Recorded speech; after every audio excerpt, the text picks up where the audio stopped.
Howdy. Howdy. Welcome to a couple of minutes of theology with Paul. So I was browsing Facebook. Well, you know what? Let me get into the meat of this point, and then I will give you the setup at the end. So if you don't care about the setup, you can just roll on out. The question is, there's a meme, and you see it all the time. Why, when Jesus talks about feeding the poor, it's Christianity, but when a politician does it, it's socialism. So this is a softball. This is really easy, and I can't ever tell with my liberal and or atheist and or pagan and or whatever friends if this is just rhetorical or if they really don't understand. So I'm gonna treat it honestly. I'm gonna treat it seriously for a minute, even though if you think deeply about it, like unpack it and put yourself in the other person's shoe. It's not hard to figure out. So it's real simple. So when Jesus talks about feeding the poor, clothing the naked, housing the homeless, all the wonderful things Jesus says when he preaches, and all of these things, he's talking to people. He's talking to you. He's talking to me at the time. But as a Christian, we believe it still today, right? In the Bible, God still speaks to us through the Bible. Preachers speak to us to give us the word of God and so on. So for the sake of argument, even if you don't believe in hokey Christianity, man in the sky, spaghetti monster, whatever you want to call it, we believe that God still speaks to us in the Bible. And through preaching, and through miracles, and through just revealed creation by God, and through seeing goodness. And anyway, right, we can go on, but God speaks to us individually. So this is a key part. It can lead into deeper conversation, but for this it's not important. And that is free will. It all hinges on free will, right? So God gives us free will. Why does he give us free will? Unless you're a Calvinist or something, you believe in predestination, etc. God gives us free will, which means God didn't want a bunch of meat robots running around just serving him for whatever reason. It's up to him, ask him. But God said, I want to create these beings, and I want them to love me and appreciate me and do the right things and love each other and do the good things for each other and so on. And the only way to know if they're really doing it because they receive and give love is free and open and consensual love, right? So God gives us free will. He doesn't compel us to do a thing. Now, we may receive punishments and judgments and so on for the things we do or don't do.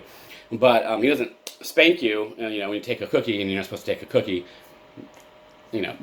But the point is, he gives us the free will to choose and to deal with the consequences of those decisions on everything in this life, right? So that's the base concept, free will, right? So God gives us free will. And then Jesus comes and Jesus says, Paul, you need to feed the hungry, clothe the naked, visit the imprisoned, care for the sick, love your parents, love your neighbor. Paul, you're supposed to do these things. Okay, that's Jesus talking to me, and I'm supposed to do this. If I don't, I'm going to be judged, I'm going to be dealt with, right? If I do, awesome. So that's the first part. When Jesus talks about feeding the poor, Jesus does not say, Paul, take the responsibility I've given you to feed the poor and transfer it to another guy, politician, who is then going to go around to other people, take their stuff, and give it to someone else. Jesus even said to, I don't know if it was the Pharisees, I don't remember who. People came to Jesus and said, are you here to set up the kingdom, do this? What? Jesus is like, I'm not here to overthrow your civil government. I'm here to tell you how to behave, who to be, how to love, how to forgive. I'm here to tell you how to follow Christ, how to follow God, right? So, it's pretty simple. So, and then we have the free will to do so. So in essence, and this is, we're going to take another step, right? So I've already explained. So when Jesus talks about feeding the poor, he's telling you to do it. He's telling me to do it. He's not telling us to have, to work to get someone else in a position to force other people to do it. Because, and this is the step, that denies their free will. So, and this gets into another deeper conversation about does doing a good thing have any merit if you're just doing a good thing because you just happen to, not because you meant to. So, for example, if I feed the homeless, let's pretend I rob a guy, and then and I didn't need the money, and I had the money to feed the homeless, but I rob a guy because I'm the bad guy. I'm a robber, and I take the guy's money and I beat him up, and I leave him in the gutter and he's bleeding, and then I'm like, I'm gonna go feed the homeless because that homeless guy's annoying me. He's like he's singing a song and it annoys me. If I feed him, he'll go away. Does feeding him, is that good, right? Well, it's good for the homeless guy in a sense because it satisfies a need he has here on the earth for food and nourishment. But it's not like I did a good thing in the sense that it's spiritually, in the world of, spiritual, salvific economy, if you will, it's not going to help me with God, I don't think. I mean, it's not my job to judge, but I'm not going to feel good about that, right? Because part of charity, part of giving is sacrifice.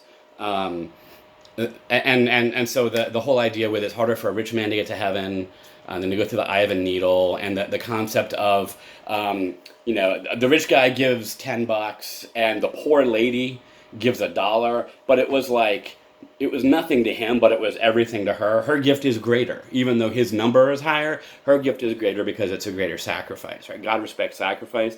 He knows about sacrifice because Christ died for us, of sacrifice. So, at any rate, so let's get back on the topic. So, if this is where when a politician does it at socialism, not only does it do nothing for the politician's soul. There's no virtue in a politician who's in power using the force, coercive government to confiscate from people and redistribute, especially if it was, legitimately gained, right? So if you worked for money and then the government comes and says, take that, I'm gonna give it to this guy. There's no virtue in that. No one is a good person for that, right? Now, if you work for money and you're like, I'm gonna give it to that guy, there's potentially there's quite a bit of virtue in that. So that's ideal. But so when Jesus does it, he's telling us how individually to be good people, how to follow him, how to love. When the government does it, they're stealing our opportunity to be virtuous. They are inserting themselves in front of our free will so that we now don't have the resource to sacrifice because they took it from us, that would allow us to show God our love. It makes it harder. In some cases, it may make it impractical. At any rate, so socialism bad, morally. Socialism bad for a lot of reasons. One of which is for charity to happen, you need two things. You need someone willing to be charitable, and you need someone willing to accept the charity. When a politician or the government inserts itself, it messes with that, and it severs that ability for people to sacrifice and give, and for people, in some cases, to receive. There are cases a couple of years ago in Philadelphia, I remember, maybe some other cities, where people wanted to feed the homeless with leftover food from was it from churches or restaurants? I don't know. People wanted to feed the homeless, and they were told they were not allowed to by law because they didn't have the right permits and the right this and the right that. The government in that scenario is blocking the ability for individuals to be virtuous and good and feed the hungry. I hope that helps. That ended up being like 8-minute theology. Sorry, I don't know how to make it shorter. I'm already talking pretty quick. Okay, so that's the answer. It seems pretty simple. If you want to discuss more, leave a comment. But I'm going to be posting this. So now I'm going to give you the setup. So you can go away if you don't care about the setup. The setup is I have a diverse set of friends and acquaintances. And one of my friends recently on Facebook posted this thing, why when Jesus talks about feeding the poor, yada, yada. And so I commented on it. Are you seriously asking this, or is it rhetorical? Because if it's serious, I'll answer it. I don't want to waste my time with flames and yelling at each other and whatever. But if you're seriously asking why, as a Christian, we believe this, I'm happy to answer it.